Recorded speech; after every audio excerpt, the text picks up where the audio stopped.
you have described, Ms. Gilly, some of the circumstances that would provide the court with pause, certainly, I'm concerned. The allegation in this case is worrisome in and of itself. That she was a .24 BAC at the time of the arrest is also very concerning. That she must have been very recently released from jail and then been sentenced on a child abuse case. She was not. And this is I'm sorry? Your Honor, it was over a year ago. Yeah, she has not been in jail at all in 2025. The case was bound over in January of 2025. Yeah, but she Was she sentenced to time served only from a year ago? This matter was resolved to a misdemeanor level, and she was given fines and costs, no probation, no additional jail time, and I think there was only, well, I don't know exactly how long she may have served up front. How much time did you have in jail up front? I didn't serve any jail up front. It happened October 14th of 2024, and I went to detox immediately that day, and then went to rehab, and then went to sober living, and I've been in Traverse City since, sober. Not. .24.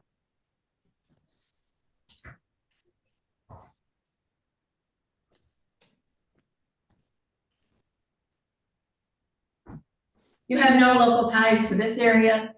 I believe that there is a need for protection of the alleged victim. Again, the severity and nature of the offense in this case, as well as your criminal history and substance use issues. For those reasons, your bond is going to be, and the praxis indicates that a 10%, or excuse me, a personal recognizance bond is not recommended.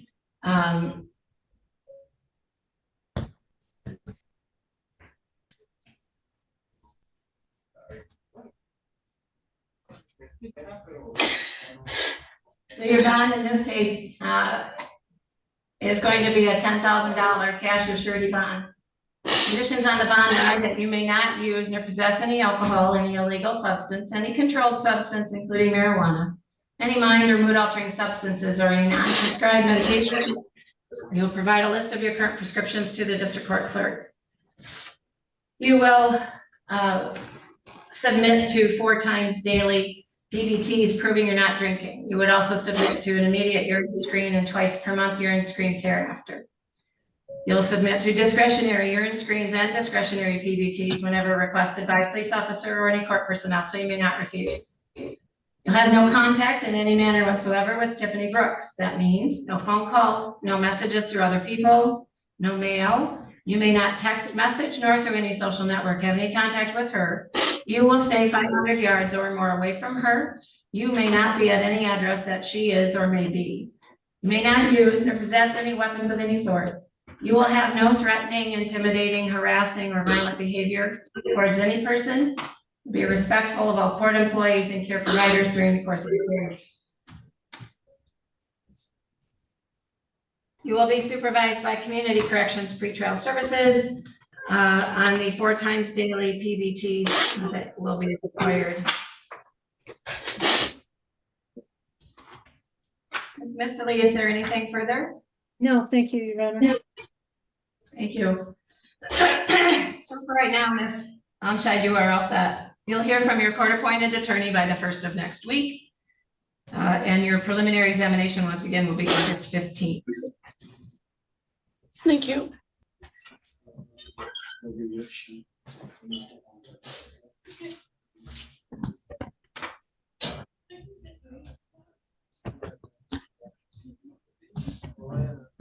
Five, 2, 7, 9.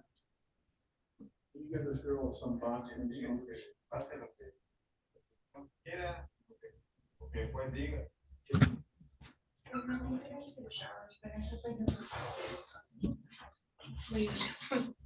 just gotta get you in here. Get in there and shut down from there.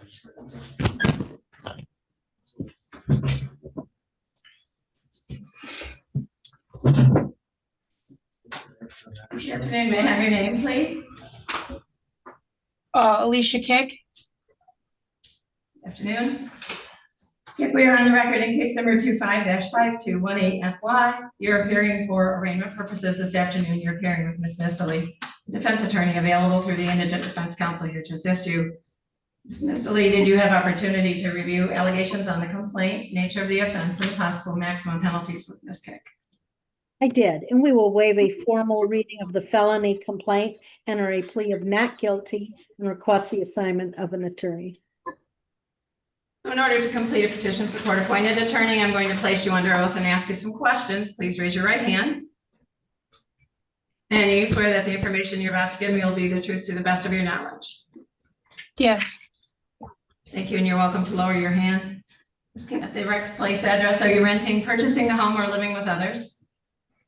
It's just a mailing address. Are you working? I was about to begin work, yes, How long have you been unemployed? for quite some time. Are you receiving any source of income or assistance? I was living with my boyfriend at the time, but I was just receiving food stamps, basically. That was about it. So you're welcome to this. Do you own a vehicle? Do I own a vehicle? Yes, I do, but it's not on the road right now. Well, what is the estimated value of your vehicle? I'm sorry, what was that? What's the estimated value of the vehicle? I'm not sure, maybe 2,000, maybe less, probably less.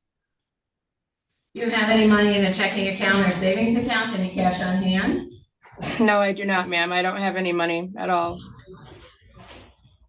I will appoint an attorney for you. I'm going to remind you that you have the right to remain silent. Anything that you say orally or in writing can be used against you. You have the right to have an attorney present during any questioning. If you could not afford an attorney, the court would appoint one at public expense. You have the right to have the attorney present during all subsequent court proceedings.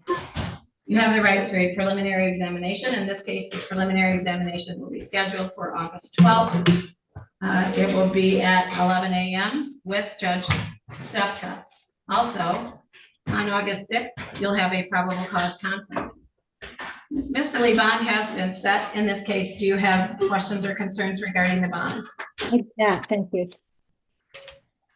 Ms. Kick, the bond is going to be continued with all of the same terms and conditions. You'll hear from your court-appointed attorney by the 1st of next week. Your preliminary examination, once again, will be August 12th. And for right now, then, you are all set. Thank you. 5-2 to control view, wasn't it 206, called Bruce up here? I will, and I'll need a little time to read through the materials that were sent to me and then a brief breakout, if you could, please.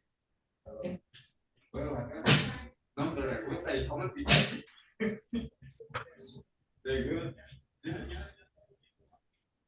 Oh, yeah.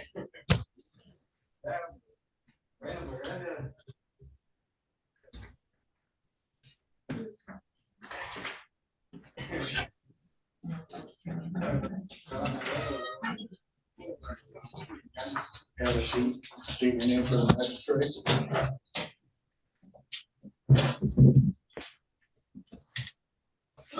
Mason Bruce. Good afternoon, Mr. Bruce. We're on the record in case number 25-5221FY. You're appearing for arraignment purposes this afternoon. You're appearing with Ms. Mistally, the defense attorney available through the Indigent Defense Counsel here to assist you. Ms. Mistally, did you have opportunity to review allegations on the complaint, nature of the offense, and the possible maximum penalties with Mr. Bruce? I did, and we will waive a formal reading of the felony complaint and a pleas of not guilty and request the assignment of counsel. In order to complete a petition for court-appointed attorney, I'm going to place you under oath and ask you some questions. Would you please raise your right hand? And do you swear that the information you're about to give me will be the truth to the best of your knowledge? I swear. Thank you, and you're welcome to lower your hand. Are you working? Yes, I am. Where? At Walmart. What is your average take-home pay? Like about 1,000 every 2 weeks.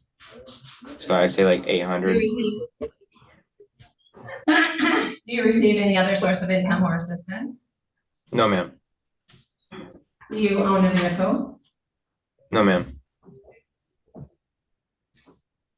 you have any money in a checking account, savings account, any cash on hand, or any digital currency? No, ma'am. But I get paid on Thursday. I will appoint an attorney for you. I'm going to remind you that you have the right to remain silent. Anything that you say orally or in writing can be used against you. You have the right to have an attorney present during any questioning.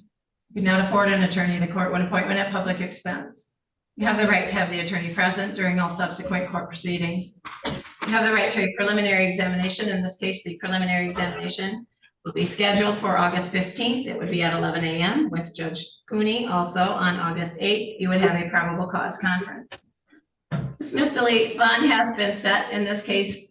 Do you have information you would like me to know regarding bond? Can you tell me what the bond was set at, please? Yes, I can.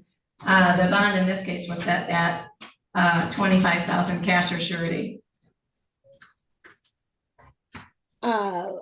So Mr. Bruce is 18 years of age. He has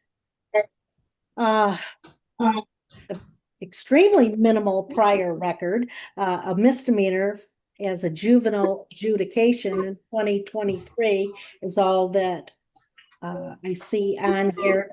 It does look like there was some other misdemeanor perhaps, and then I'm seeing a bench warrant arraignment on the 21st of July. I don't think that happened, that occurred. I think the bench warrant arraignment did occur and he's being held pending a hearing. Oh, okay, well, you didn't share that with me. All right. He was very cooperative with law enforcement in this matter, as we can see from the probable cause statement, and I would suggest to the court that the court should consider the 25,000 cash or surety, perhaps reducing it to a 10%, and then his assigned counsel can work on it from there following his bench warrant hearing.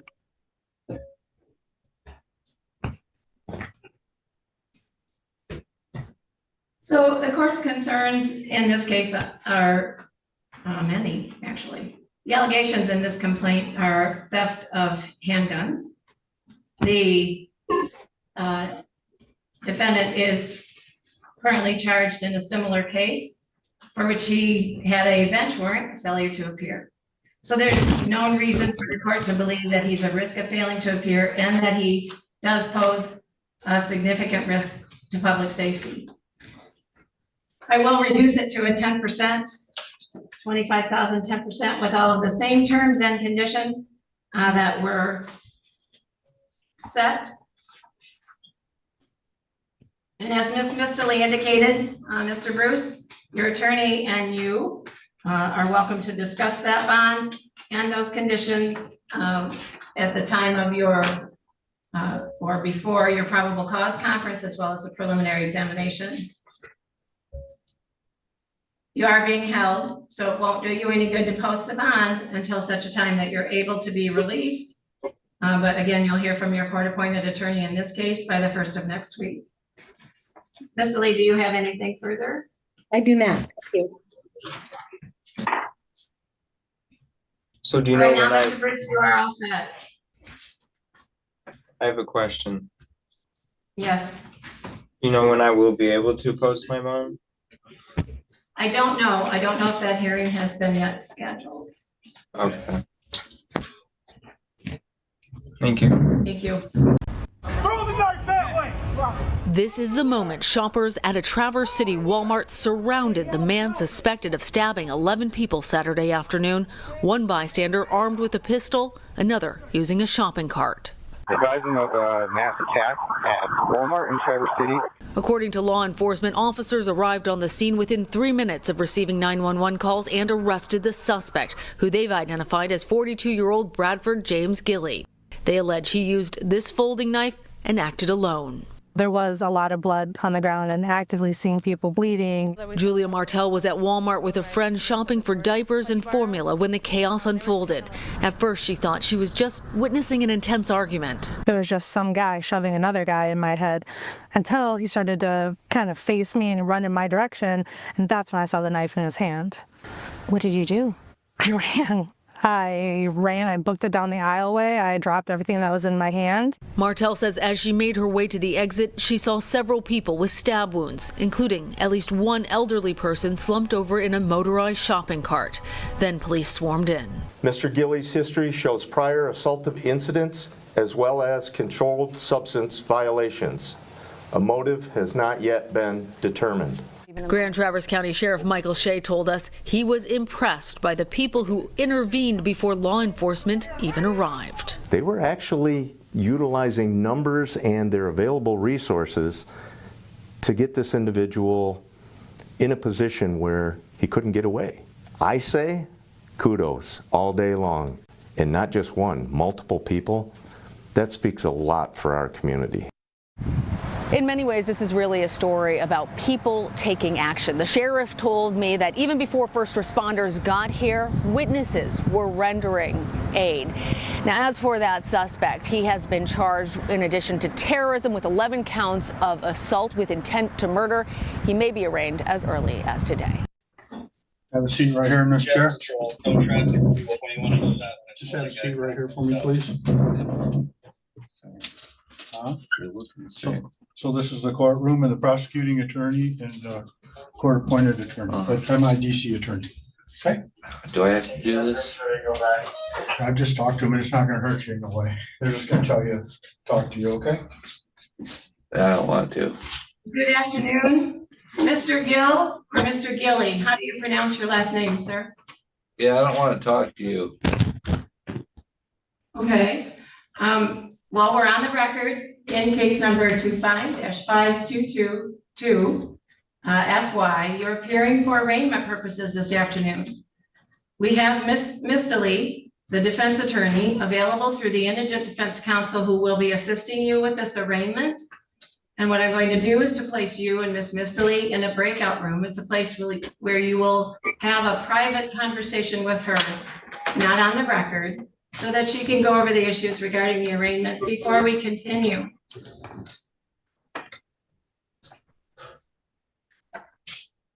Thank you and welcome back. Once again, we're on the record in case number 25-5222 FY. Again, Mr. Gilly, you're appearing for arraignment purposes this afternoon, and you're appearing with Ms. Gilly, the defense attorney available through the Indigent Defense Counsel here to assist you. Ms. Gilly, did you have opportunity to review allegations on the complaint, nature of the offense, and the possible maximum penalties with Mr. Gilly? I did, and we will waive a formal reading of that felony complaint and her pleas of not guilty as to each count and request the assignment of counsel. So, Mr. Gilly, in order to complete a petition for court-appointed attorney, I need to place you under oath and ask you some questions. Would you please raise your right hand?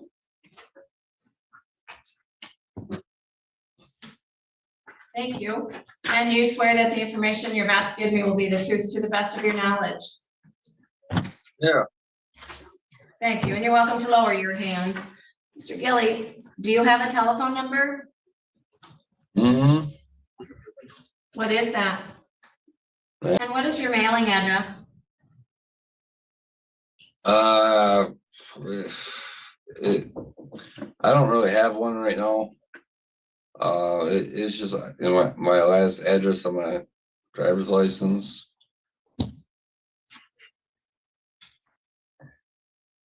I don't know. I don't get mail there though. Okay. Before you came to jail, where were you staying? Where were you living? Did you just hear what I said to the magistrate and okay, or whatever, to the person I was talking to in private? No, she did not. We were speaking privately, sir. Was that recorded to share No. with our attorney? Nobody heard that but you and me. Okay, so I guess I have to repeat myself. Well, Anyway, is this being recorded now? yes. Okay, yeah. Anyway, I saw a black and white video on the internet about psychotropic drugs being Mr. Gilly, Mr. Gilly, just hold on. Please don't talk about that because it can be used against you. Just tell her your last known address, okay? Just tell her your last address that you remember. Yeah. Okay. Michigan. Thank you. Do you receive any source of income or assistance? Yeah. What kind of income do you get? SSA. Do you own a vehicle? Not anymore. And do you have any money in a checking account or savings account? Any cash on hand? Not to give you. Well, this would be to see if you could hire your own attorney. Do you think you could qualify to hire your own attorney? Possibly, maybe if I save up some money. But not right now? You don't have enough right this minute? No.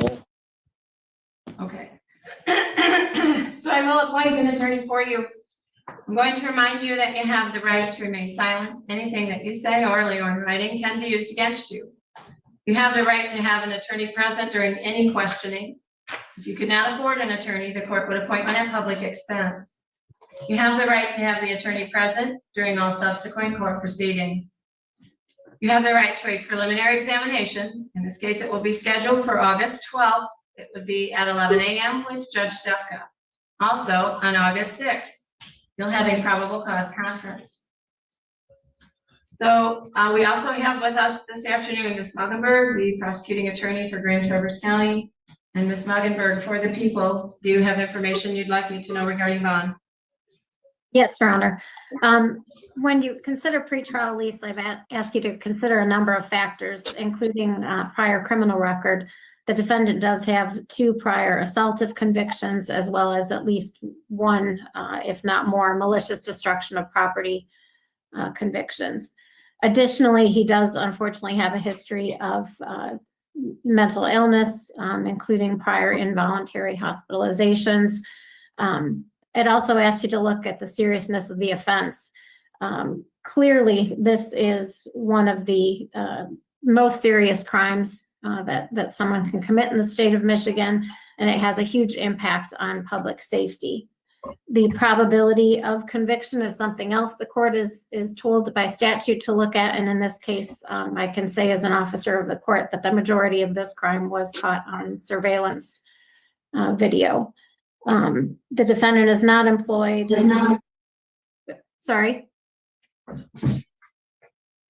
No, the defendant's not employed, currently homeless, and talking to his family. He has little to no contact with them, unable at this time to reside with family members. So we would ask the court to put in place a significant cash bond at this time. We believe that it's truly the only way to protect the public at this point. Thank you. Ms. Lee. Thank you. So the court will note that Mr. Gilly has no prior felony convictions. His last offense was over 11 years ago. He is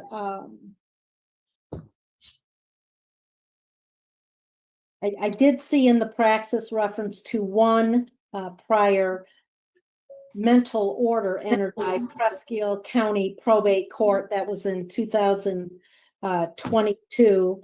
I don't know if that's still in effect or not. My guess is it is not. That he likely did a deferral, and it's no longer under an order. But again, I don't have the lien, so I don't know that for sure. Sure, everyone else has it available other than the defense.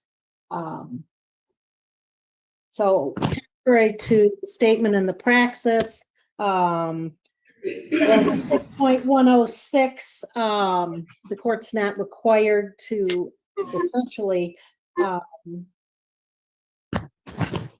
give a 10% or cash surety bond. I believe that it is required for the court to set a bond. Subparagraphs 1A and 1B do not apply here, as we don't have a defendant charged with treason, murder, or a violent felony, and at the time he was not on probation, parole, or release for another violent felony, nor is this a CSC or not robbery or kidnapping. So we would ask the court to set an appropriate cash or surety bond. Thank you. So the court is very concerned about the allegations in this complaint. Certainly is one of the most heinous accusations from an individual that's been before this court in 30-some years. Well, the tobacco, y'all like have the tobacco company and you're selling cigarettes with fiberglass and chemicals in them just to kill off the population, and you can't really accuse me of anything if you're doing that, so. Okay, so I'm going to mute you for right now because I need to let you know what my decision is with regard to bond. Mr. Gilly, your bond is going to be a $100,000 cash or surety bond. Conditions on the bond are that you may not use nor possess any alcohol, any illegal substance, or any controlled substance, including marijuana, any mind or mood altering substances, or any non-prescribed medication. You would submit to 4 times per month urine screens. You would submit to discretionary PBTs and discretionary urine screens whenever requested by a police officer or any court personnel, so you may not refuse. You may not use nor possess any weapons of any sort, nor use any object as a weapon. You will have no threatening, intimidating, harassing, or violent behavior towards any person. You'll be respectful of all court employees and care providers during the course of your case. You may not return to any Walmart. You should hear from your court-appointed attorney by the 1st of next week. And once again, your preliminary examination will be August 12th. Ms. Mistley, do you have anything further? I do not. Thank you. And Ms. Muggenberg? Nothing further. Thank you. Thank you. So for right now, Mr. Gilly, you are all set. We will see you on August 12th. Thank you. Thank you. Thank you, Your Honor. And I believe we're through our docket, Your Honor. Yes, that completes our afternoon docket, ma'am.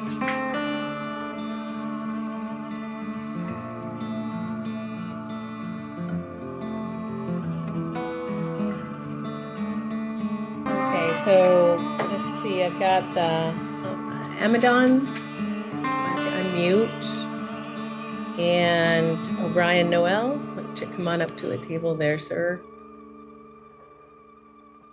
There we go. You're unmuted. Hello, sir. All right, so we're taking up, excuse me, case 25-230, and the Amadons, let's see, James and Lydia have asked for this order against you, Mr. Noel, and a temporary order was issued in today's the hearing to decide whether any further order will issue after today. Excuse me. So let me put you under oath. I'm going to start with the Amadons. So let's see if Lydia would raise your right hand. Lydia Amadon, do you swear to tell the truth, the whole truth, and nothing but the truth? I do. All right. And it's James Amadon, then Mr. James Amadon, do you swear to tell the truth, the whole truth, and nothing but the truth? I do. All right. And then Mr. Noel, do you swear to tell the truth, the whole truth, and nothing but the truth? I do. All right. So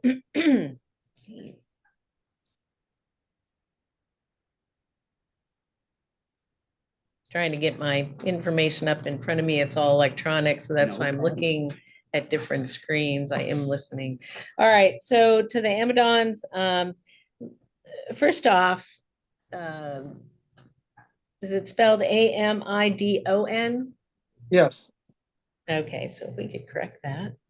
Stanley, they wrote it correctly, but we were wrong. All right, and then to the Amadons, do you still want this order to issue? Yes, Your Honor. Okay, Mr. Noel, do you object to this order issuing? Yes, I do. Okay, so we have a hearing. All right, so what happens now is I'm going to hear from the Amadons first as they started this. See if there's anything else or if I have questions of what they've supplied to the court. Well, and then I'll turn to you, Mr. Noel, and I'll hear from you. But first off, actually, I didn't see that you were served notice. How did you know to be here today? I'm on FMLA, so my job called me and asked me was I served, and I told them no. And so Okay. they told me to get in contact with the court to figure out what's going on. Okay, And so you don't have any information. Okay, so we can't go forward because that's not fair. I You just need have to know. a brief. Well, but you need to know what they wrote down I'd and rather said, have it done. and they've filed certain things. So you haven't gotten anything called a petition? No, I haven't got a petition, but I just got a brief note of what they had written down. And that was How did you get that? whatever the guy told me to log in to the court page and find out. Oh, so you went into the court file? Yes, ma'am. But did you read their petition? It's several pages long and it has their statements about why they want this order. And then there's the temporary order that was issued. You haven't gotten any of that? No, the only part that I seen was what they written down. Okay, that's their And- petition. That was that multi-page Yeah, the 2 document pages. online? It was more than 2. It was a lot of pages. All I seen was. Okay, so, all right, so this is the deal.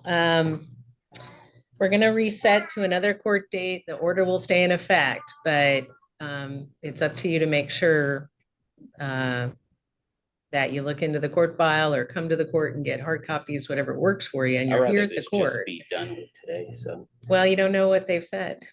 I got a brief of the reading of some of what they said. So what if the court issues this order and you're like, I should have maybe prepared? Okay, yeah, I'll prepare. All right. It's called fairness. So Mr. Amadon, we're gonna set this over to another date and pick a Monday with everyone's calendar. Mr. Amadon, you keep raising your hand, yes? Sorry, excuse me, Your Honor. The day that it was ordered through the courts, I contacted Lakewood Police. They delivered it to Mr. O'Brien around 7:30 that night. The Lakewood Police Department told me. I don't have any proof of that.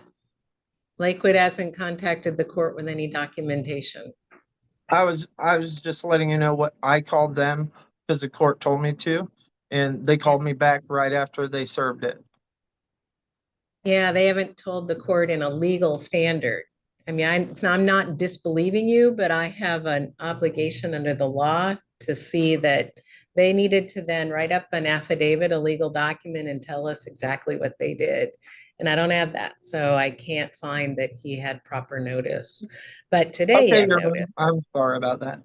It's not your fault. It's Lakewood. We need a legal standard, not just someone talking. All right, so Mr. Nolly, I've noticed today, you know how to get into the court file. You can also stop here at the Civil Department and get what you need, or help getting into the court file at any time through our clerks. And then we're going to set another court date.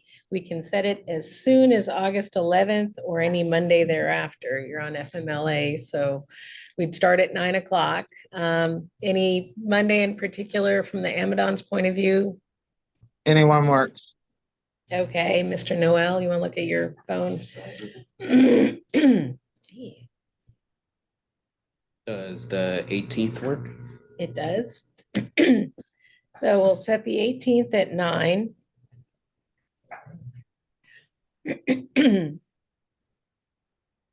And so you're served in that sense, you have notice. So there's no need to do that again. I'm gonna sign an order here that sets the court date, reissues the no contact order, at least until the 18th, and then work on getting prepared. So the Amadons, you don't have to do anything about getting notice to Mr. Noel any longer. It's done.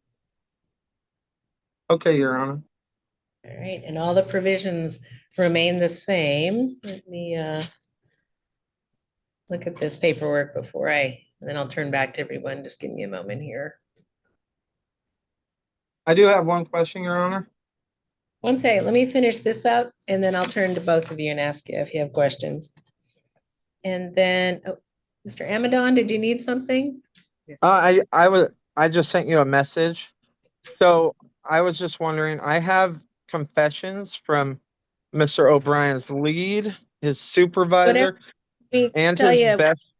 whatever you have to provide that you think is persuasive to your request, get it filed with the court, all right? And do it sooner. Here's my problem. They told our warehouse manager that they're afraid of. Without him present. I can't discuss without him present, and I can't give you legal advice, and I can't tell you how to pull your case together. So what I would suggest is if you have witnesses or statements or something, that you get them filed with the court. And if you have questions on a legal end, you're going to have to talk to a lawyer on that end. My clerks and myself cannot tell you how to present your case. But if you think you have something persuasive, get it into the court so that Mr. Noel can read it as well before that hearing, all right? No, I definitely do. My question was that they're afraid to come forward for fear of what he will do. How do is there something I can do legally to make them come forward? Again, you're asking me for legal advice, and I'm not your lawyer. I can't assist you any more than I can assist Mr. Noel. I'm the judge. I have to stay out of it. So if you want some legal advice, I would suggest you talk to an attorney who does this kind of work. And they may be able to just give you some information in a quick meeting, who knows? Or maybe you hire somebody. It's up, but I can't, and my clerks can't do that. Okay, Your Honor. I'm sorry about that. It's my first time. That's okay. See you on the 18th. All right, see you on the 18th. Have a great day. Bye. Lost our jabs link. Can you give you this? Okay. All right, so I've got my computer back. And so Mr. Pruitt, Ms. Jordan, we're taking up case number 25227. I'm going to put you both under oath. First, Mr. Pruitt, raise your right hand with me. Mr. Pruitt, you swear to tell the truth, the whole truth, and nothing but the truth. I do. All right. And Ms. Jordan, if you'd raise your right hand with me, swear to tell the truth, the whole truth, and nothing but the truth. Yes, Your Honor. All right, good. So looks like, Ms. Jordan, to you got served or given information on the petition, and looks like you got that way back on the 17th. And then, Mr. Pruitt, are you asking for this order to continue? Yes, ma'am. Okay, Ms. Jordan, do you object to this order being issued? Yes, Your Honor. May I? Okay, so we'll have a hearing then, and we'll talk about the facts here, and I'll make that decision. So first, we'll start with Mr. Pruitt because he's the one who started this action, and then I'll hear from you, Ms. Jordan. And I have had an opportunity to review a lot of information, all that's been filed with the court at least since the 23rd. Your statement, Ms. Jordan, and as well as here. Let me get that up. Just going to open all those things here so I have them handy. And all right, so let me just re-review. As you see, I had several hearings. I just want to re-review, make sure I remember what I was wanting to ask. Then I'll turn to you, Mr. Pruitt. Yes, Your Honor. And I should have said this. I'm looking back and forth because I've got things electronic. So I'm looking at a couple of screens here. I'm listening and likely going to be looking at what you wrote while you're talking to me, and if you direct me to something in particular. So understand that's what I'm doing. Yes, Your Honor. All right, so Mr. Pruitt, let me turn to you first. In your petition, you kind of started us out with July 11th is what caused you, it sounds like, to come to the court, even though you've been receiving things for a while that you didn't want, but July 11th caused you to come to court. So before apparently wasn't an issue so much. Is there anything else about what you've written down or provided that you want the court to know or want to focus me in on? Or Yes, I mean, I'll get in detail as much as you'd like, Your Honor.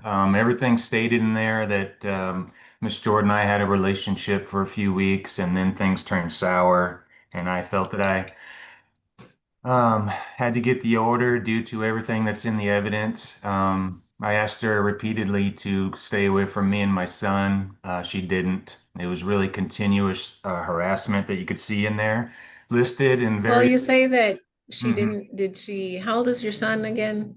8 years old, ma'am.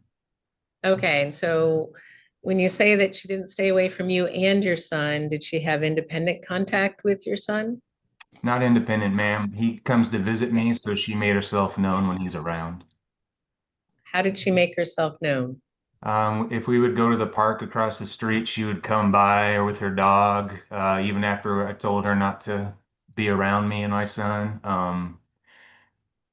She, Did she live nearby such that that park made sense or not? it does, ma'am. That's part of the issue too. Her residence might even be 1,000 feet from my door. Oh, Yeah. okay. So that park is also something that anyone living around there would use. Yeah, absolutely, ma'am. But Okay. she continued to ring my doorbell at all hours of the night and pound on my door. She was arrested for violating the order on the 21st. Hmm. By the Tenino Police, Officer McLeland, and I've got a case number for that. Okay, I see there's a charge, and that was how did that come to be? Yes, ma'am. After she was served by Sheriff Deputy Cassidy, she left a package on my doorstep and is very creepy. Had my son's name on it. I didn't ask for it. She knew shouldn't come to my residence, and then Officer McLeland called me and told me that they had arrested her for violating the order. And So also, tell me a little bit more about so you come out to your doorstep, what time, what happened? Give me details there. I just came home one night and the package was at my door there. She had mentioned before that she had a package for him before I had told her not to come around, and then I told her not to deliver it. But I guess after everything, she still felt she needed to deliver it, and so she violated the order. So, all right, so you come home, there's a package. What was it in a box, in a bag? What was it? It was in like a styrofoam package, but wrapped in black plastic, and then it ripped in the front just so you could see a little bit of the white, and she wrote his name on it. And I didn't open Okay, it. wrote your son's name. And Yes. then, so you pick it up and what'd you do with it? I just brought it in and put it next to the door, and the police took it for evidence, ma'am. So did you open it any farther? No, ma'am. So do you have any idea what's in it? No, the police said not to. Okay, and so that's in Tenino Police possession, and that happened, or you found it on July 21st? Yes, ma'am. When was the last time that you were on your doorstep before I'm the sorry. 21st? No, ma'am, Yeah? I'm sorry. I found the package the night she was served on the 17th. Well, okay, so on the 17th you found it. Yes, ma'am. All right, about what time? In the late afternoon time. Okay, so after 3 p.m. you think? Oh, yes, ma'am, definitely. After 5 p.m.? 6, What do you 7, yeah. 6 or 7 p.m. on the 17th. Yes, ma'am. I'm and she asking was us to served understand more about, let's see, return of service came in from the 3:54. sheriff. Mm-hmm. They said they served her on July 18th, served the same on July 21st. So it was before the service. I have her served it's the 17th at 3:54, ma'am, by Sheriff Cassidy. And I got the proof that they sent me, the document. I'm looking at the sheriff's return of service. Mhm. Derek Sanders, do hereby certify, sir, the temporary protection order hearing notice petition, Zoom hearing instructions on July 15th. Served the same on July 17th. Mm-hmm. 3:54 is when it was signed. Okay, and then there was another return of service for some reason. See attachment A. So I don't know what that was about. I think you were served with the motion. Okay, that's it. Yeah, All right, you served and then you were served. All right, so July 17th, that officer signed it about they signed it, Mhm. about 4 o'clock in the afternoon, and you said you received it, you came to your, so, all right, between 4 PM and when you found it, were you home? Where were you? No, ma'am, I was with my son out, and we Okay. came back home and I grabbed the package before he could see it. Do you come in and out of your front door routinely? Oh, yeah. Mhm. Okay. Yes, And ma'am. That's so, the main door. so sometime, when did you leave your home? Oh, it would have been early that afternoon, ma'am. Okay, so some About 1 PM? 1, yes, ma'am. Okay, all right. So you're gone for about 5 hours. She served notice sometime in that time. You Mhm. received that package sometime in Yes, that ma'am. time. And the All officer right. also stated, ma'am, that she still has surveillance pointed in my direction, which is a violation of the order. So I can't take any statements from law enforcement without them being here, but let me ask you more about your petition. So Mhm. the day that you called, stepping back about a week, you're saying that on the, let me get to this, that on the 11th, why can't I find it now? There it is. July 11th was the most recent event that caused you to come to the court. Yes, ma'am, that's right. She tried to bust through my door. That's what you said. What does that mean? Yeah, so the harassment, ma'am, was like constant knocking, doorbell rings, middle of the night, 2, 3 in the morning. Well, I'm talking about July 11th. Let's talk Right. about July 11th. And Let's so that hone was in there. yes, ma'am. So it was another knock and so forth on the door. She pounded on it, and my girlfriend was actually here at the time. And so I opened the door, and she started yelling that I don't have a girlfriend and I need to let her in. And she started ramming her body into the door. And I put my legs out to stop the door, and it actually created a bruise on my leg. And so I do have a witness, but that was the main one where I said, this is it. I mean, you've caused me injury. I'm worried about my son. She was sending me emails just constant. Well, let me step back before you get too far. Let me ask questions about this. So, then when did you last tell her that want nothing to do with her before the 11th? That leave Oh, me gosh. alone, don't come over. It'd been weeks and weeks beforehand, ma'am, in texts. What do And, you think, weeks and weeks? What does that mean? Sometime in let's see. June? No, not that far back. I would say Into July? at least the first week of July, ma'am, I'd say. Okay, so before the July 4th holiday? Yes. Okay, so maybe the first week in July, you told her, and what did you tell her? How did you tell her? I texted her, ma'am, that I didn't want her any part to contact me or anybody in my life ever, no matter electronic and in any way possible. I didn't want her involved in my life. All right, so that would have been the first week of July.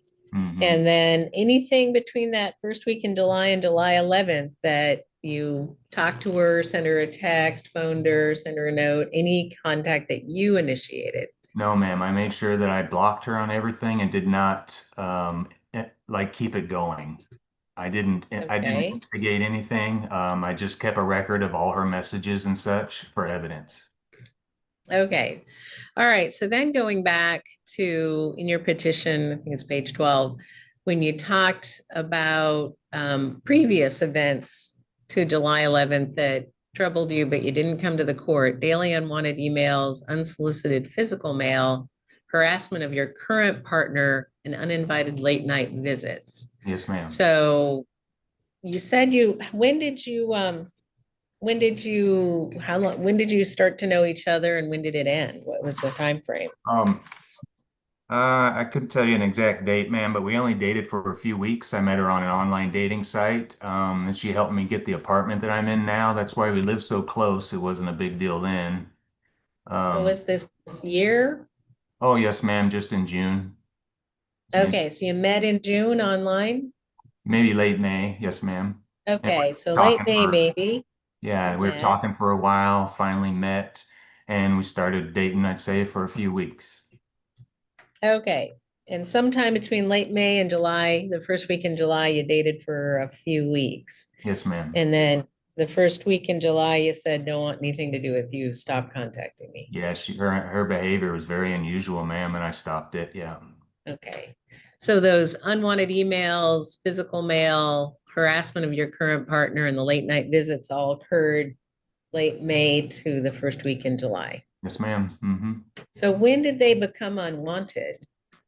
They were always unwanted after I told her not to contact me again, ma'am. I mean, she was sticking notes to my girlfriend's car. I mean, it was just. Wait, so after the first week in July, they became unwanted or earlier? Let's see. We met late May, talked for a while. I'd say we dated in June.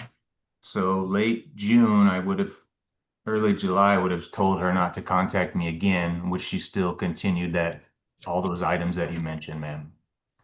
Okay, so, and so all that happened late June, first week of July. All right. And there were a couple of things I saw that you filed as exhibits here, the email examples. I don't know often when these happen. Sometimes they're dated, but I also don't know. Well, I think when it's titled, I think I can tell who's saying what. So that would have gone back to July 20 or June 22nd and talking about things. How were those? Yes, ma'am. It's very strange. She was sending me messages as if we were having conversations, but I wasn't answering or sending anything back. Well, but you said that you had dated. Yeah, but this was after everything. Well, this is July 22nd, 23rd. Yes, Do you mean that's when you broke it off? How did you break it off? yeah, all of those are just evidence after we broke it off, ma'am. So I don't have an exact date. I told her to leave me alone, but it was before all that. Okay, well, and how did you do that? How did you let her know to leave you alone? I told her in person, ma'am. She came over to my son in the park again, and I went and talked to her personally to her face. And I said I didn't appreciate her coming and talking to me with my son there, and that I wanted her to never contact me and my son or anybody again. And it was in person, but she still continued that stuff, ma'am. Okay. Do you have an idea when that in-person contact happened where you told her no? Sure. Would have been on a Tuesday. And so, because let's see, in June, I had my son on Tuesdays, and probably, I would say the 3rd or the 10th, ma'am. Okay, so if we made it as late as the 10th, you told her in person, want nothing to do with you. So then after that, did you text her, phone her, seek her out, go to her home, send her anything? Nope. None of that. So No, after ma'am. the 10th of June, you think you made it clear in person, don't contact me. And then by text, late June, first week of July, or I mean, in person, you told her on June 10th. And then by the first week of July, by text. And then, all right. And then these messages, That was just to show a pattern, ma'am. okay, so you'd get these messages and you didn't respond. No, ma'am. And these were all after June 10th. Oh, yeah. It was like several messages a day, and they just went straight to my trash file, and I just kept them as evidence. So I blocked And then there's a paper message. He's using you to get back at me, paid escort. So sorry, he's a sex addict, hours a day, tried to leave him for months, finally free. Can you get me what? I can't read the rest of it. Yeah, she taped So that to what's my that? girlfriend's. She taped that to my girlfriend's vehicle, ma'am. All right. So, and that was at the place that you're obviously staying now. You're That's my residence. where it's almost probably within 1,000 feet of Ms. Jordan. Yeah, that's why I didn't know if I could request a residential buffer, ma'am. Okay, we'll talk all about that. We're at the stage of whether this order is going to issue or not. And if it issues, then we'll think about that. But right now, Yes, ma'am. and then there's a letter. It looks like the envelope, is to you. mailed in Tacoma, June 30th is the postmark. Yes, ma'am. That's And from so what am I to take from this letter? that. It was unwanted, ma'am. It was to me telling me she loved me. How did you know it was from Ms. Jordan? It's in her writing. Okay. Had you received written communication from her before? Yes, ma'am. And anything in here in the context of it as well No, it's just loving. that makes you think it was Ms. Jordan? Oh, I'm sorry. Oh, yeah. I mean, that was the only person I had dated at that time for a while, ma'am. It was nobody else it could have been. Okay. All right. So you received this sometime after June 30th. So it was posted at least on June 30th. Yes, ma'am. Okay. So you're saying that June 10th, you said, don't contact me. All right. Was there, since you were living within, you think, 1,000 feet of Ms. Jordan since June 10th, or did you have incidental bump into each other, see each other, common area, anything like that? No, honestly, ma'am, I've just been kind of staying in my place. Okay, so you Yeah. hadn't bumped into each other. There's not a common laundry room or something like that, or No, we got two separate apartment complexes. They're just close. Like her front door faces my back door. It's just close proximity. And we're in a small town, unfortunately, like, really small, like barely stoplights and small grocery store. I know, it's The hardware store. Yeah. Yep. So you hadn't bumped into each other at the grocery store, the hardware store, in and around where you live. I haven't gone out, to be honest with you, ma'am. This has all been so troubling. I don't want to run into her or anything. Okay. All right. All right. Well, I've asked a lot of questions. Is there anything else that you think I should know or think about before I turn to Ms. Jordan? Not that I can recall, ma'am, unless you want the case number for when she was arrested and I think that's about it. Yeah, I can't do anything with a case number. Yeah. Doesn't tell me anything but a case number. But I can hear from you. What I did is what happened from your point of view to call and when you called. So Yeah, thank you, ma'am. I think that's the whole story based on my recollection. Yeah, I mean, we dated, we broke it off. She continued harassment. I said stop, she didn't. And then I got injured, she violated it and was arrested. I think that's about it. Okay. All right, so let me turn to you, Ms. Jordan, and I've got your declaration here that you filed, the information you filed with the court. And let me hear from you. Good morning, Your Honor. Hello. Just a short preliminary. I have autism and speech impediment, so if I speak slowly, just bear with me.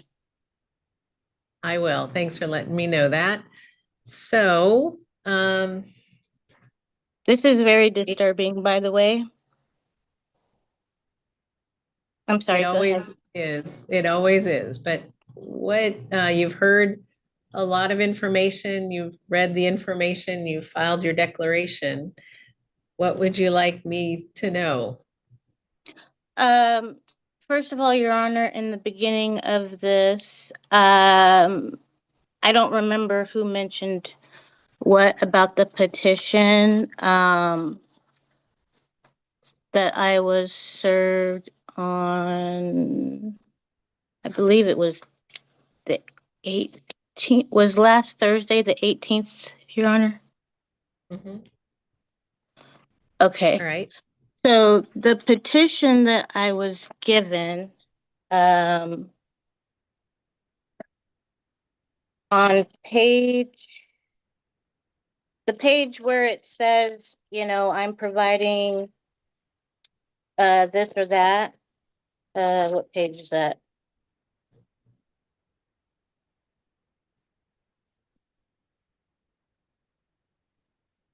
Well, in any case, I didn't get any attachments with the petition as to what the petitioner is alleging. So you did not get screenshots of No, email ma'am. No. log? You didn't get The a only page picture? Okay. I got was a blank piece of paper with a blue border looking thing at the top.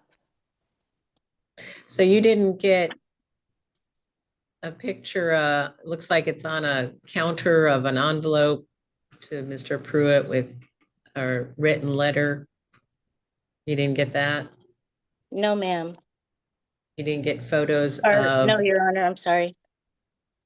oh, you didn't get a photos of a leg with bruises? No, Your Honor, I didn't get any of that. I would like the court to know I did retain counsel over all of this disturbing stuff, but they're currently in another hearing right now because they were scheduled there before we were made aware of this petition. But I prefer to handle this today than have it reset, Your Honor. But no, I did not get any attachments of anything, just the petition itself. That's the first issue. We know what we sent as a service packet.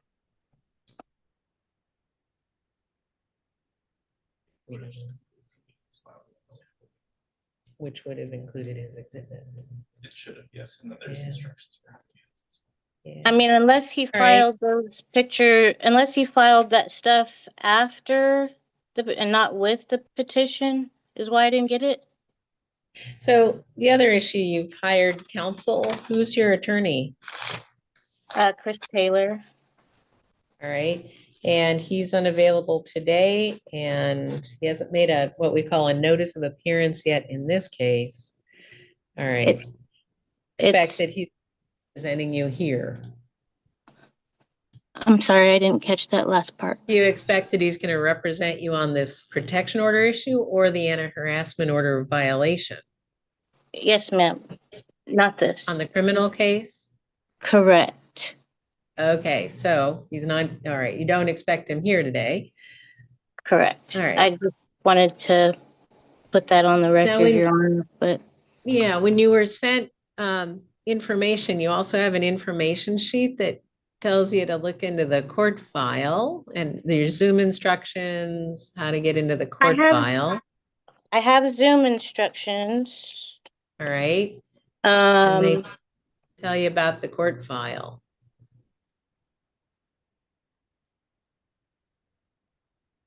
This one says, how do I see what has been filed? Yeah. That one? Yeah. Tells you how to get in and look at what's been filed. Okay. Yeah. So all right, you did do that. My attorney asked me about a photo of a leg. It didn't appear to be Mr. Pruitt, Your Honor. It looked inconsistent with what he claims as a door jam or something. Okay. Well, tell me about your end of this from, Yes, ma'am. Late May, you've met online. Yes, Your Honor. I don't know if you've had a chance to read the very detailed, I've kept an account of text messages. Do you have that, Your Honor? I have what you filed with the court only. What you filed, what he filed. It's and titled. So I have 2 exhibits. I have your declaration of the respondent, which is you, and I have the motion to dismiss in response to the petition. And that's what I've looked at from you, what you filed with the court. So, first off, so tell me about, when do you think this relationship ended? Your Honor, to be completely honest, there was never a relationship. Mr. Pruitt is exaggerating to the court. He's exaggerated quite extensively, which is why this is all disturbing. It's also disturbing that he lied to law enforcement about this package, Let which me focus. Yeah, let me focus you in here. So no relationship, meaning. So how did you get to know each other? he was homeless, Your Honor, and he did this sad, sobby story to me too, that he needed help. He couldn't get an apartment anywhere because. How did you meet though? How did you meet? In Lacey. Okay, in person? Yes, ma'am. Okay, so you met somewhere in Lacey. And when was that, do you think? The end of April, I believe, Your Honor. Okay. All right. And so then you helped him get an apartment? No, I didn't help him get an apartment. Okay. He randomly showed up in my town one day directly across from my apartment, Your Honor, which was very disturbing. He had just got divorced not even a week before he moved here, so I felt like I was the next victim.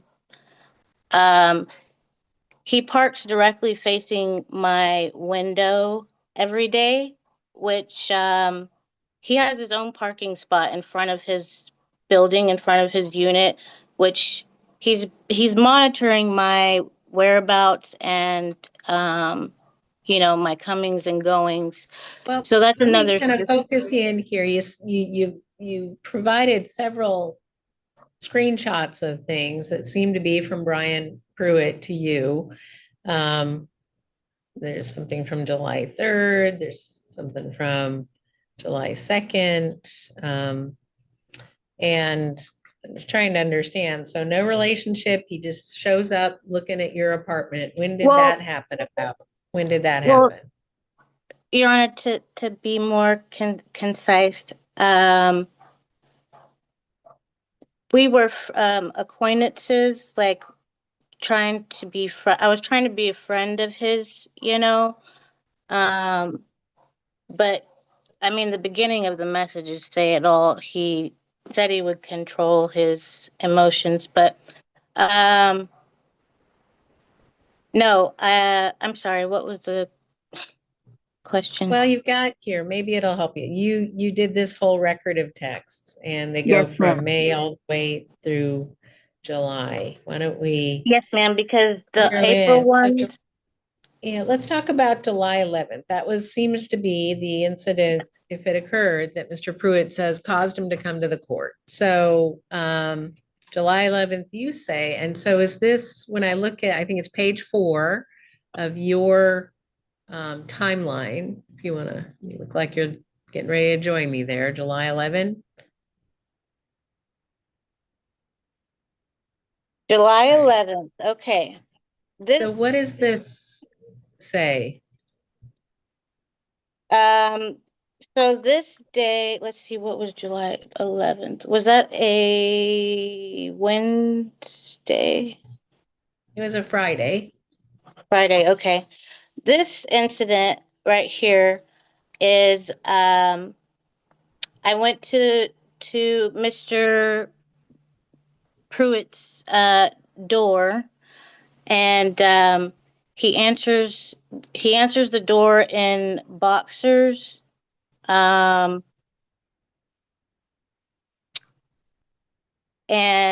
basically I'm wanting to know about the fraud case that my credit card company called me about. It was kind of an alarming thing, and so he wasn't wanting to respond about that, to clarify or clear his name on that. So I wanted to know about that, and also why he sent me messages about giving him money for his rent. I mean, we weren't dating, so even if you were dating someone, that would be a little awkward to ask somebody for money. I don't know why he thinks I have just $3,000 laying around to give him for his rent and whatever So that refers back to, you've put an exhibit in here. It says texting with Mayor Brian Pruitt. I don't know what page it is that you put this on. Hate this woman, 1:42 p.m. First month's rent and fees and late fees. So I don't know who's saying what to whom. What is this? Who's saying what to do? Are you on page 4? I don't know what page this is. It's a screenshot Oh, of texting with Major Brian Pruitt. Hate this woman, 1:42 He's p.m. referring, And then, he's referring to his landlord, Your Honor. so this is, how do you And I have got this multiple texting? So multiple this is a texts about this his is a landlord. screenshot of a text that you received? I'm sorry, Your Honor, I see the text now here where it says texting with and then hate this woman at 1:42 p.m. You can't tell by the way it's copied on the paper, but where it says first month's rent, that is actually a screenshot that he took on his phone that he sent to me, a conversation between him and his landlord. Okay, and so what does this have to do with you? It doesn't, I don't know. Okay. Do you know when this happened, when you got it? When I got this message, Yeah. this would have been July. Oh, I didn't put a date on this one. Okay, first month's rent. I hate this woman. That had to have been July. It was around the 10th, I believe, or the 9th of July, Your Honor. And so because it was shortly before. Mm-hmm. What am I supposed to take from this, from your perspective? Your Honor, he's pushing harassment of his landlord to me, and there's multiple messages. He told me he wanted to hurt his landlord, and in person. And there's another one about, babe, this woman is crazy, or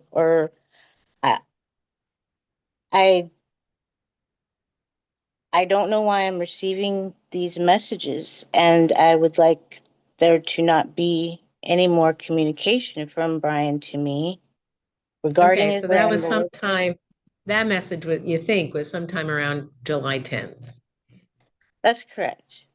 Okay, and then backing up to, I don't know what page it is for you, but another screenshot, looks like it is a communication potentially between the two of you. And June 18 at 12:34 p.m. Yes, Your Honor. So what am I missing? Who's the bubble that says, what am I missing? Who's that?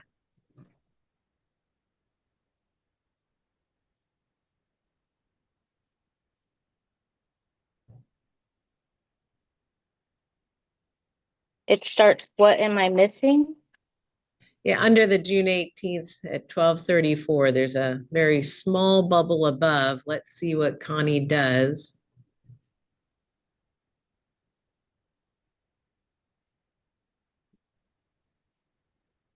Okay, I see this one. That's also a screenshot of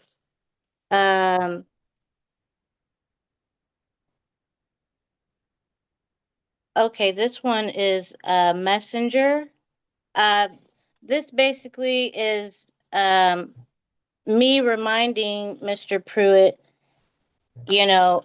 of me wanting distance from him. I basically gave him a scenario back in June of, I'm sending him a reminder of what I've told him previously, that, well, let's see if you get evicted. If you don't, maybe we can have a relationship or friendship later. So I sent him that. It'll give us time. That was way back in June. So I'm like, Which is what I'm trying to figure out. Let's see what Connie does. Who's saying that? That's me, Your Honor. Okay, and so the next one, what am I missing? Is that Brian? That is Brian. Okay, And then you respond again, Brian, you asked me 3 times to be your girl, that's yours? That's correct. And then I blocked him. All right, so on June 18th, you blocked him. Yes. Okay, all right. Which is then consistent with his testimony, Your Honor. Okay. All right, so then, so there's this issue with so then you've got these other, not sure what to make of these. Brian Pruitt, July 2nd details, well-paid July and Connie doesn't care. What is this? Is it to you? This is to me, Your Honor. I mean, honestly, I feel like I'm the one being harassed about Mr. Pruitt and his living situation, which has nothing to do with me. Your Honor, I've been at my residence for over 6 years. I've never had any issues. The neighbors are all like family, you know, and just randomly one day, Mr. Pruitt arrives in town, not by my doing, and now all of this. And it's like, it's very disturbing, Your Honor. But I'm sorry, I'm going back to what you were asking me. All right, so all of these are about difficulties with money and... Yes, that has nothing to do with me. I never owed him anything. I've never borrowed anything from him. He's never borrowed anything from me. I do not know why I'm getting these messages. There was never an agreement. Your Honor, so how did you, can I ask you how you got these messages? And what was this? He's sending them in text. Okay. These are text screenshots that you've gotten in July. All right. And there's also pictures of copies of the money that he sent to his landlord. And these you also received by text? These were sent via email. Okay. Do you know why you received them from Mr. Pruitt? I do not, Your Honor. Maybe this was him proving to me that he could pay his rent, and if I would accept him in a relationship. I don't really know the motive, Your Honor. Only he does. I don't know what this has to do with me. All right. But I think so you Your also Honor, provided something from July 4th. I can't believe your inappropriate and childish behavior. So that you received from Mr. Pruitt as well by text? Yes. So there's information from Mr. Pruitt in his petition that on the 11th or sometime around there that you came to his door, but this seems to say that either you did it before as well. Can't believe you tried to barge through my door with my girlfriend here and then tell her that I've had a bunch of women. So what happened on the 4th? What was this all about? Why did you put this in your response?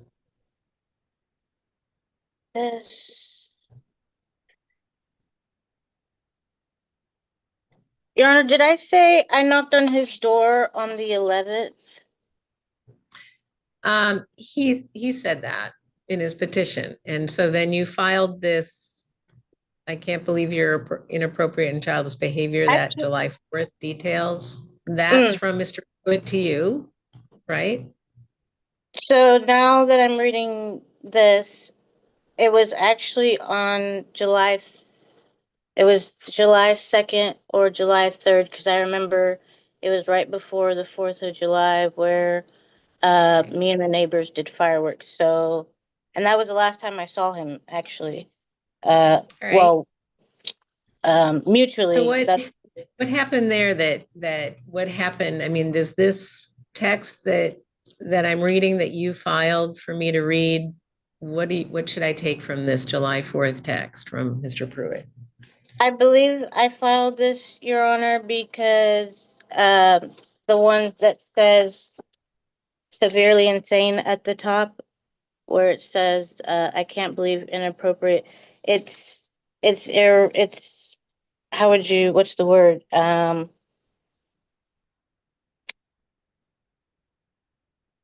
It's falsified. It's not real. Tell me what happened then. He's referring to the day that he opened the door in boxers, but it's got a bunch of added stuff that doesn't make any sense. Okay. So you tell me what happened that you last time you saw him was around July 4th. What happened around there that caused the end of your seeing Mr. Pruitt? When he answered the door in boxers, Your Honor, he said that he was sleeping and that we could talk tomorrow. And I just thought that was kind of weird. Why would we talk? Why would he request to speak with me tomorrow? It's like he wanted this to continue or something. So why did you go to the door? Let me understand that. Why did you go over to Mr. Pruitt's? To ask about the fraud call that I got from my credit card company. And why would you ask him about that? I wanted clarification, Your Honor. I wasn't trying to be clarification of if it was him, because I thought it was really weird. I've never in the years that I've had my financial institutions, no one's ever called me with the exact first and last name of a person questioning me about fraudulent activity. So it was very disturbing. I didn't want to talk to my company and accuse them of anything. I just wanted clarification of, why would you think it's Mr. Pruitt who committed fraud on your credit card? They said his first and last name, Your Honor. Okay, did you give him a credit card? You can see in my documentation of text when we started talking back, and let me get the right day.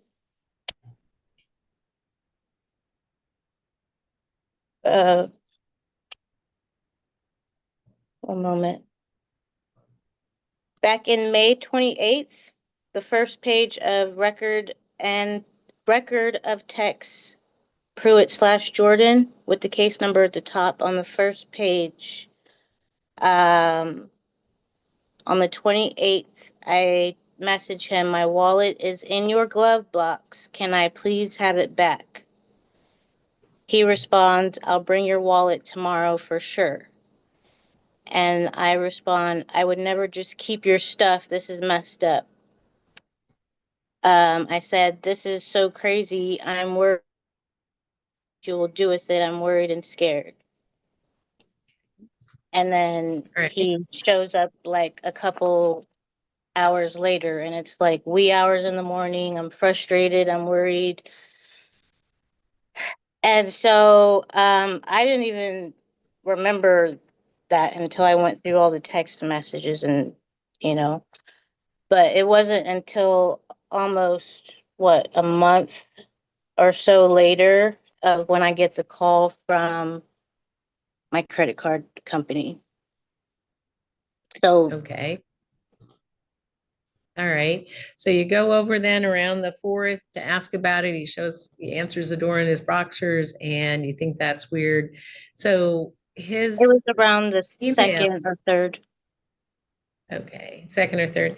And then that email though, that I referred to, I think it's an email, I'm not sure, but I can't believe your inappropriate childish behavior. So that's not what happened. You didn't barge through the door. The girlfriend rang the doorbell at 1 something in the morning, any of that? Your Honor, I'm not even sure he has a girlfriend, Your Honor. That's probably made up too. I mean, it doesn't matter to me, but It's, So you're Your saying Honor, that you I didn't have, pound on the door, you didn't try to force your way in. Your Is that Honor, what you're saying? I have chronic back issues and knee problems. Mr. Pruitt actually gave me a cane for my knee So I problems. just want an answer to that. No, His ma'am. allegations that you pounded on the door, that you rammed your body into it, did you or did you Completely not do false. those things? Okay. 100% false, Your Honor. That's why I filed what I filed. Mr. Pruitt's manipulating the court, and I believe that is a crime All or right. So equivalent to then, a crime. No, so it's then, 100. Mm-mm. so when is the last, so the second or third, quite sure when things happen from your point of view, but around July 2nd or 3rd or so, you go to the house, you go to his place, wanting to know if he can clarify this credit card fraud because he had your wallet back in May, I think it was. And then how did that meeting did you go in or how did you resolve that issue when you went to his apartment? How did that resolve? Nothing. He said, come back. We'll talk about it tomorrow along with the rent. And I was like, what? And then he shut the door and he's like, I'll talk to you tomorrow. Okay, bye. And then I left. And then after that, what contact did you have with Mr. Pruitt or his son? After July, around 2nd or 3rd, Mr. Pruitt continued to contact me. July 11th. How though? How, in what ways? Via text and email, Your Honor. He even came to my home asking for food, Your Honor. I believe When it was was that? around July 15th. Okay, so that was soon, let's see, July 14th. He was here in the court. I'm trying to look for those. I've got these things July 2nd, well-paid July, and Connie doesn't care. And you say you received these texts from, if you can save me, somehow I'll be your friend, but no romance. This is crazy. I got the 14-day notice. So that's July 2nd. That's a text that you exchanged with Mr. Pruitt? That one that you just read, I believe he emailed. Okay. All right. And that was July 2nd. And then you go over to talk. And then July 3rd, I have something, just give her the rest of what? I don't have a penny to my name and couldn't pay child support this month, trying to find a job today, sent from my iPhone. So was that also then July 3rd? So apparently after you met him at his door? Oh, let me see. So after the door.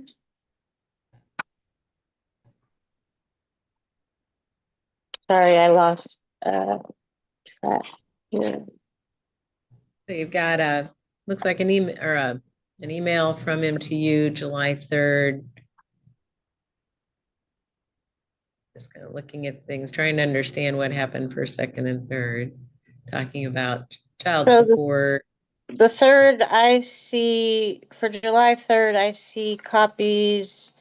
He's sending me pictures that he took of the check that he gave his landlord. That's what I'm seeing for July 3rd. I'm also seeing, he's thanking me for the food, I guess. It says, thank you, but I'm depressed today and I do not have the mental capacity to deal with all of this. Maybe tomorrow, Toya. Okay, so that explains why.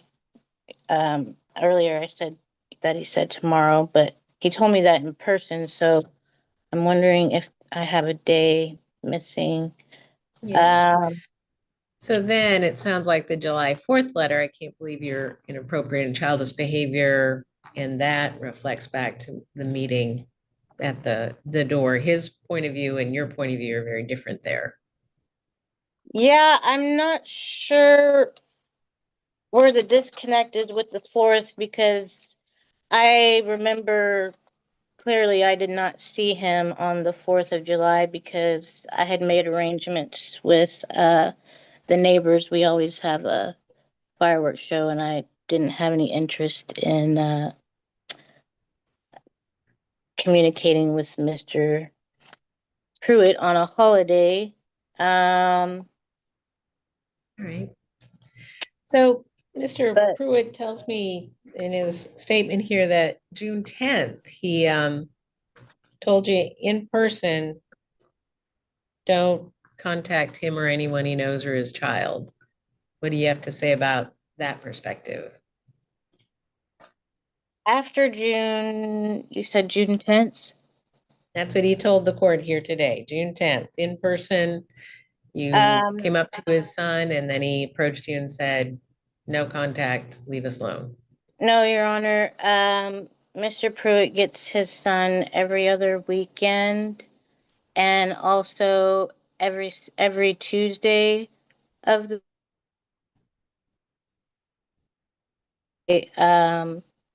my cleaning lady dropped off that package and it was the Tuesday step before. back. We step back sorry. to the June 10th. Maybe it did or didn't happen in your mind, but okay, he June says 10th.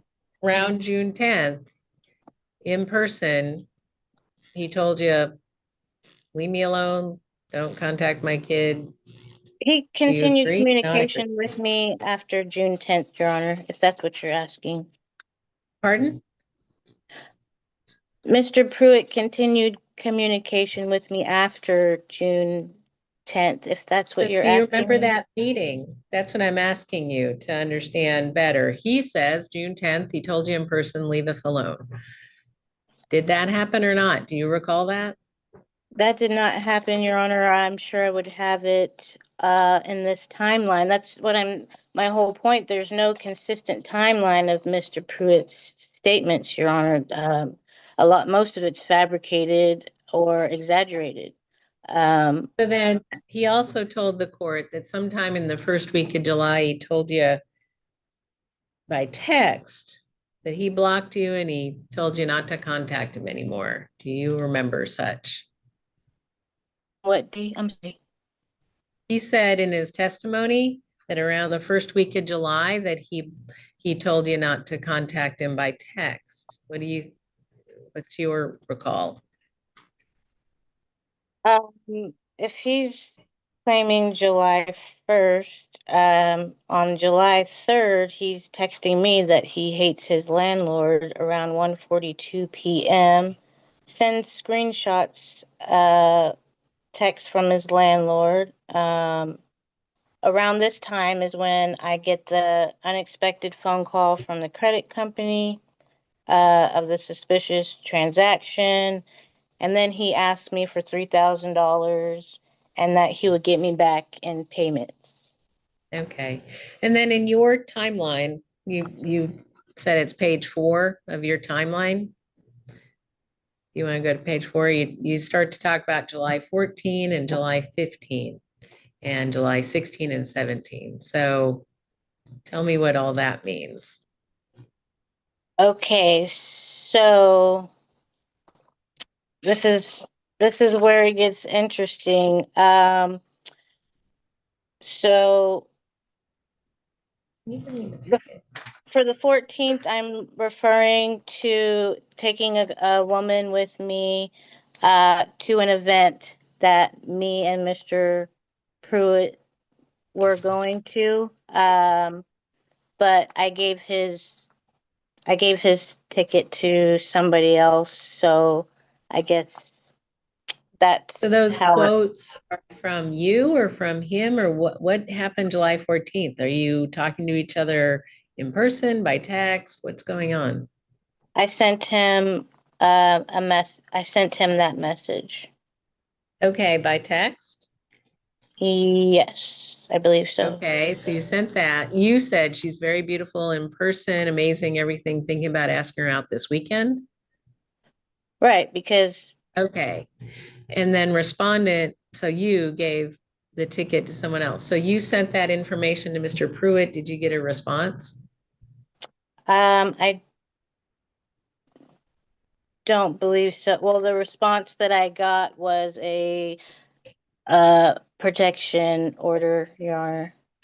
Okay, so why did you, all right, so,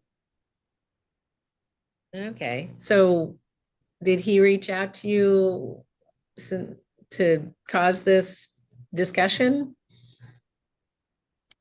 About the woman? About the tickets? Or whatever happened July 14? Did he reach out to No, you or you reached? I believe I was just letting him know that I gave them to someone else and not to expect him to come with me because it was my event that I invited him. He never was clear on, paying me back for it, but considering all the discussion of the $3,000, I kind of assumed that he wasn't interested in paying me back or going to the event. So I just invited somebody who I knew wanted to go. And so he knew I was going to be gone that entire weekend. I was in Seattle. And then the Monday that I got back, which he knew because he can see my vehicle in the driveway, when he knew that I was back is when he contacted the police saying that I violated the order. So that's July 15th? Your note there on July 15th? Respondents What's claiming that about? Oh, that's actually the day that the package was dropped off, Your Honor, at 11:50 a.m., 10 minutes before she clocked out. And so how did that come to be? So she's here in the mornings till about noon. I let her know that I didn't know the mentality or of what was going on with Mr. Pruitt, but that his son was expecting a package from me and Mr. Pruitt knew about it, but the package was late because it came from overseas, so it was delayed. So like by the time everything had come to where it was is when I received it. But the Tuesday that I got it, I actually didn't want to take it over there because I didn't know if I should, or like his mentality was kind of wishy-washy. So I just waited till my cleaning lady came, and so she set it on his porch. She said when upon pulling out, that's when Mr. Pruitt actually picked up the package on Tuesday, not on Thursday that he's alleging, Your Honor. Right, so then you go on to July 16 and 17 on the next page. What's that about? Could you please bring Mooti scissors from the kitchen? Okay, so my neighbor is also, his name is also Brian, which he babysits my dog whenever I leave town. Or, if I need a babysitter. So this message may have accidentally gone to the wrong Brian. I was asking to return my dog's scissors from the kitchen drawer. Okay. So you're concerned that this message went to Brian Pruitt? Yes, ma'am. But it's not harassment. It's asking for my dog's scissors. So July 17th, but you did not intend it to go to Mr. Pruitt, is what you're telling me. Yes, ma'am. Okay, so then July 17, what's that about? This particular morning,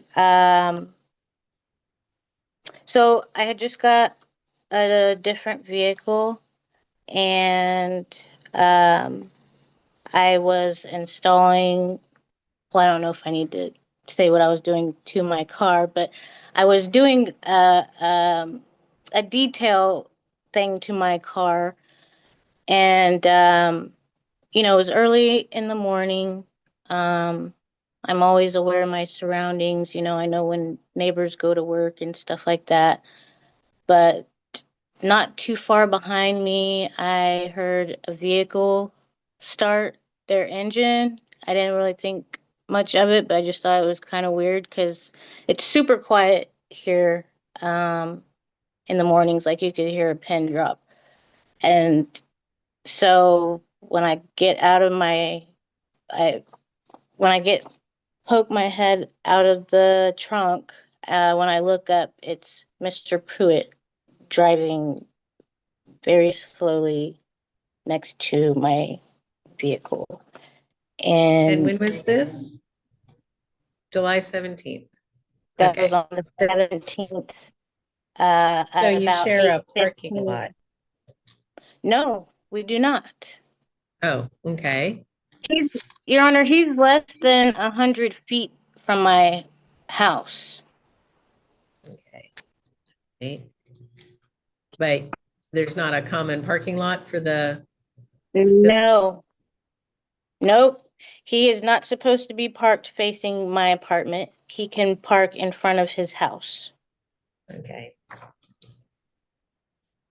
Okay, so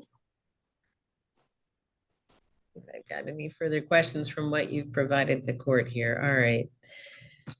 Oh, I think I see what you were asking me earlier.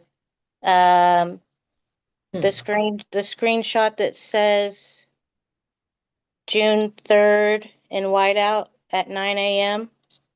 Babe, what is her damn problem with the screenshot of J Properties? His represented yourself, which is fraud.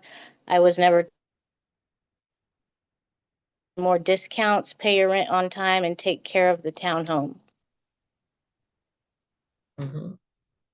And what's that? What am I to take from It has that? nothing to do. It has nothing to do with me. If Okay. I'm the one being harassed, Your Honor, for unknown reasons. I don't know why any of this his department has anything to do with me, Your Honor.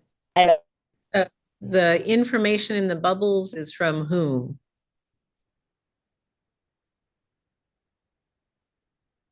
That is a screenshot.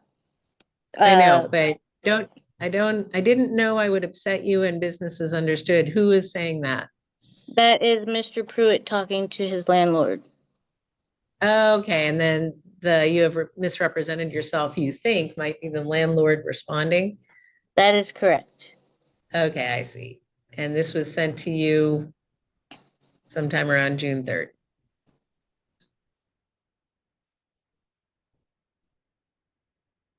Yes, that's correct. And babe, what is her damn problem? Question mark. What's that? Who's writing that? To whom? That, do you know?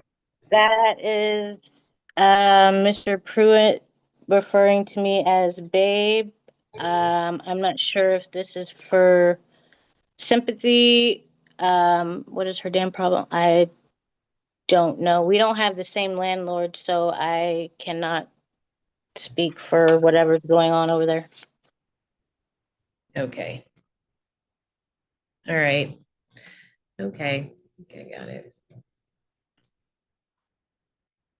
I don't think I have any other questions of you. Anything you want to sum up on, Ms. Jordan? Your Honor, I do consider, considering the escalation of everything and the harm that's been caused me, I do have a concern that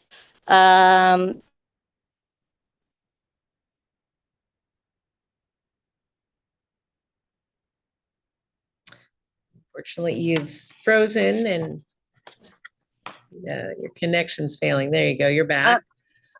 This I is don't know about what an happened. order, whether I should issue an order on behalf of Mr. Pruitt against you. It's not about an order for you. Should I issue an order against you for Mr. Pruitt? That's the question. So, before I got turned off, I was trying to say my concern about my doctor's office that I've been going to since 2019 is about maybe not even 60 feet from Mr. Pruitt. That's why I did the modification thing. But other than that, I don't want any contact with Mr. Pruitt, and I have to take care of the other stuff now. But I just have a fear of, he's been making false reports and stuff, which is very concerning. And I don't feel safe at my own house, Your Honor. Okay, well, Mr. Pruitt feels the same here. All right. So I've heard lengthy discussion from both of you trying to parse what, Ms. Jordan, come on back. Need you to have your camera on. You still with us? You're muted. Okay, I see a thumbs up. I can see you now. All right, so Mr. Pruitt, I am not issuing an order after today, and I'll tell you why. It's kind of on the edge here, Ms. Jordan. I'm counting on the fact that this was a really useful hearing for both of you to know you want nothing to do with each other. Mr. Pruitt doesn't want you to contact him, his family, his kids, anything. You don't want any contact with him. And you both live in close proximity and do things in close proximity to your homes and to each other's homes. So at least we know that. But I have to find that Ms. Jordan engaged in a knowing and willful course of conduct directed at Mr. Pruitt to cause this unlawful harassment, that there was emotional distress, substantial emotional distress, that it didn't serve any legitimate or lawful purpose.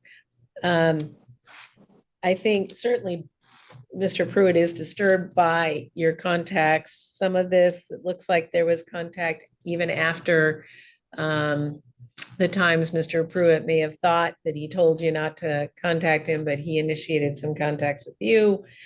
But I think whether it was the 11th or the 4th, I think that kind of put a final capper on it, that nobody wanted anything to do with each other. So I don't find the intention is substantiated to a legal standard. It looks like it's a messy end to a relationship, whether either of you believe there was a relationship, one believes there was, one doesn't, but a messy relationship of either a intimate relationship or a friendship or whatever it was. And now it's settled. Now I expect nobody contacts each other. Nobody bothers each other. Nobody sends texts or in any way, since you both said not wanted. So the order ends now. And the two of you adults take it from here.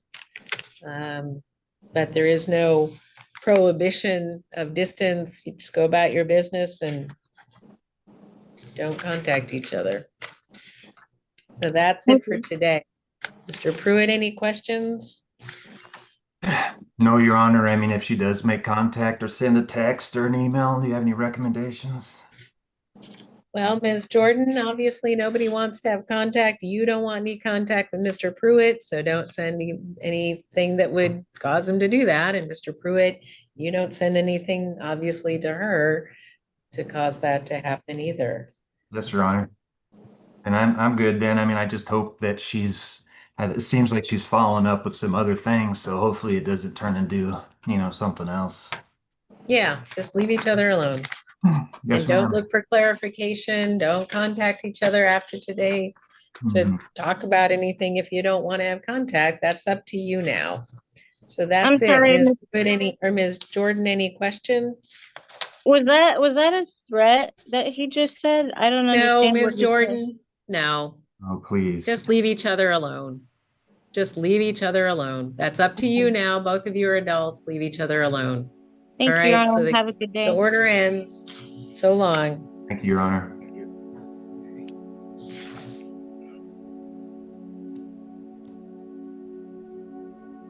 Well, we were checking out.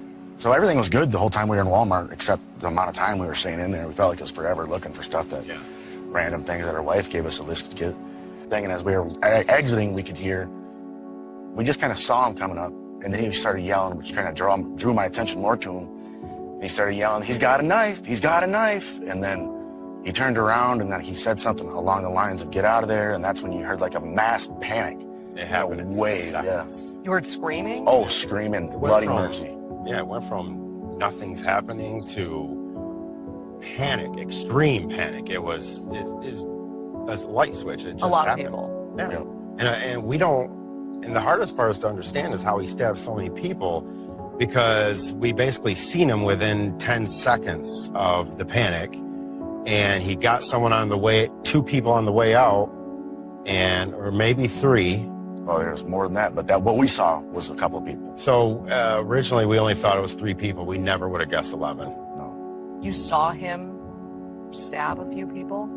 He did. I was somehow right behind him and didn't see it.